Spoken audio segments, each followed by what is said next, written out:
반갑습니다. 송지준입니다. 오늘 저는 배우 송선미 씨에 대한 이야기를 해보도록 하겠습니다. 지금으로부터 4년 전 2017년도에 세상을 깜짝 놀라게 했던 충격적인 소식 한 가지가 나왔죠. 바로 배우 송선미 씨의 남편 고 씨가 가족 간의 재산 분할 문제로 인해서 사촌으로부터 살인교사로 사망했다는 소식이었습니다. 워낙에 믿을 수 없는 충격적인 소식이었기 때문에 아마 영상을 보시는 대부분의 분들이 그 내용을 알고 계실 것 같습니다. 그런데 오늘 제가 영상을 통해서 말씀드리고자 하는 것은 그때 너무나 충격적이다라고 하는 감정 때문에 여러분들이 놓치셨을 법한 중요한 부분에 대해서 말씀드리고자 하는데요. 송선미 씨는 배우로서는 그렇게 빛을 발하지 못한 배우인데요. 잘 알려진 작품으로는 순풍산부인과에서 송간호사 역할을 했었고요. 그리고 두사부일체에서 선생님 역할로도 많이 알려졌었습니다. 그리고 송선미 씨의 남편은 영화 미술감독 출신의 고모 씨였는데요. 2017년도에 충격적인 기사 한 가지가 나오죠. 송선미 씨의 남편이 20대로부터 살해당했다라는 겁니다. 그런데 그때 당시에 눈에 띄었던 게 범행 장소인데요. 놀랍게도 서초동의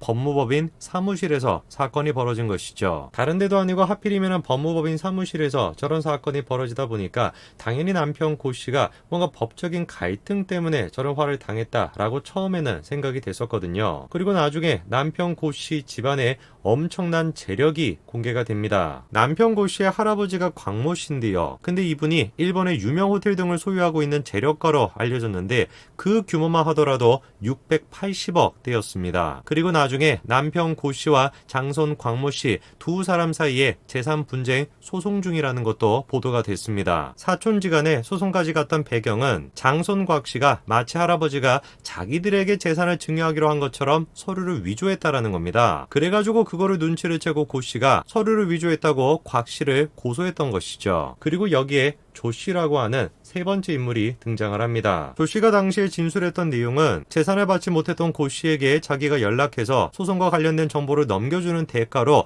고 씨로부터 금품을 받기로 했다는 거죠. 그래가지고 USB에 관련 자료를 담아 고 씨한테 줬는데 2억을 주기로 했었는데 1,000만 원밖에 주지 않아서 불만을 품고 범행을 저질렀다는 겁니다. 자, 그런데 시간이 지나고 난 다음에 놀라운 반전이 있었습니다. 그냥 단순한 우발적 사건이 아니라 청부 사건이다 라고 하는 얘기가 나왔는데요. 장손 곽 씨와 조 씨가 각별한 사이로 최근까지 오피스텔에서 같이 거주했다라는 겁니다. 나중에 조 씨의 핸드폰까지 조사를 해보니까 맞았습니다. 사실상 이 사건은 우발적 사건이 아니라 청부 사건이었던 거죠. 심지어는 고 씨뿐만 아니라 고 씨의 변호사까지도 살해할 계획이었다고 하는데요. 조 씨에게 변호사 또한 죽여야 된다라고 요구를 했지만 그것까지는 부담스럽다라고 얘기하니까 그러면 변호사가 겁이라도 먹게 변호사 앞에서 고 씨를 죽여라 이렇게 지시했던 겁니다. 그런데 저 사건이 처음 보도가 될 당시 그리고 지금 이 순간에도 마찬가지인데 많은 분들이 남편 고 씨에 대해 가지고 묘한 생각 한 가지를 갖고 계세요. 야, 어쨌거나 저쨌거나 남편 고 씨 또한 마찬가지로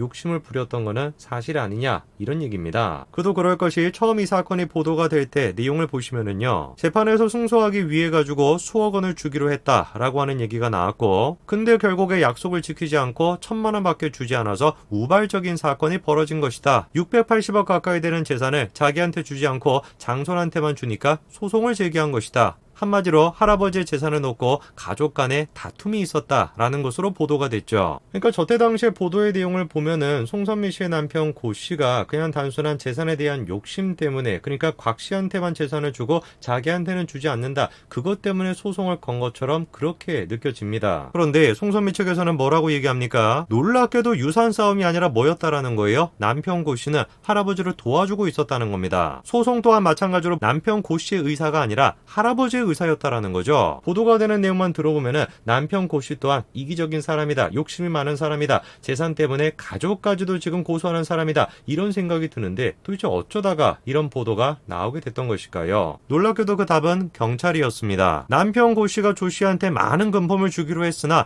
1,000만 원밖에 주지 않아가지고 그렇게 홧김에 범행을 저질렀다. 이렇게 밝혔습니다. 계속해가지고 경찰에 따르면 할아버지가 재산을 장손한테만 물려주기로 했고 재산을 거의 물려받지 받지 못할 위기에 놓였던 고 씨가 소송을 제기했다. 이렇게 지금 경찰이 밝히고 있죠. 사실상 그러니까 언론 보도가 잘못됐던 모든 근원이 누구 때문이었던 겁니까? 경찰의 잘못된 조사 때문이었던 겁니다. 근데 제일 큰 문제가 뭐냐? 이런 식으로 잘못된 사실을 바탕으로 경찰이 어떤 식의 판단을 내렸던 겁니까? 조 씨에 대해서 우발적인 것이라고 보고 검찰에 송치했던 겁니다. 여러분도 잘 아시겠지만 어떤 사건을 저질렀을 때 우발적인 것이냐 계획적인 것이냐에 따라서 형벌이 엄청나게 차이가 나게 됩니다. 그렇게 검찰에 송치를 했다가 검찰이 그거를 뒤집은 겁니다. CCTV를 확인해 보니까 이거 뭔가 좀 이상하다라는 거죠. 그래서 조사를 해서 청부 사건이라는 걸 검찰이 밝혀냈던 겁니다. 한마디로 이 사건은 어떻게 될 수가 있었던 겁니까? 진실과는 정반대 방향으로 결론이 날 수도 있었고, 그리고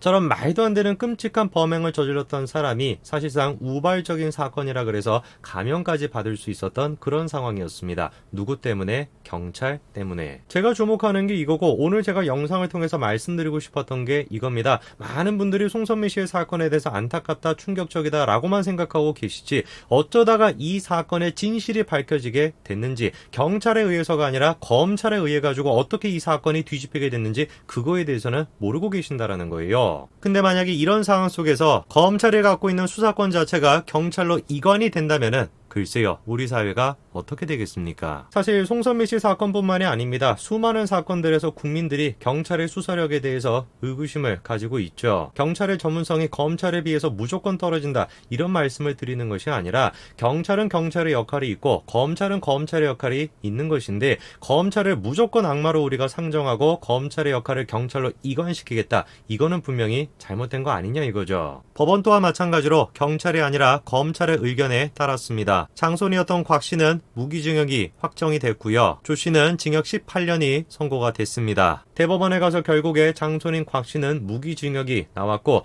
조 씨 또한 마찬가지로 18년이 선고가 됐습니다. 그런데 검찰의 그런 식의 수사가 아니라 경찰의 판단에 따라 가지고 그냥 단순한 우발적 사건이었다라고 한다면 과연 장손인 곽 씨가 무기징역을 선고받을 수 있었을까요? 당시에 송선미 씨에 대해서도 이런 얘기가 나왔었습니다. 곽 씨가 그렇게 구속되고 남편 또한 떠난 상황에서 결국에 송선미 씨와 곽 씨 가족들, 이 사람들 또한 마찬가지로 서로서로 민사소송을 하게 될 것이다. 물론 사실입니다. 대한민국에는 대습상속 제도가 있기 때문에 남편이 떠난 상황에서 송선미 씨가 유산을 상속받을 수가 분명히 있죠. 저는 근데 참 대습상속이 됐건 뭐가 됐든지 간에 저런 식의 인식이 만들어진다라는 거에 공포감을 느낍니다. 자신의 남편이 정말 안타깝게 세상을 떠났습니다. 할아버지의 의사에 따라서 소송을 도와주고 있던 것 뿐이었는데 청부 사건이라고 하는 말도 안 되는 진짜 끔찍한 방식을 통해서 자신의 남편을 잃었습니다. 그런데 대중들은 송선미 씨를 어떻게 바라보고 있었던 겁니까? 저거 두고 봐라.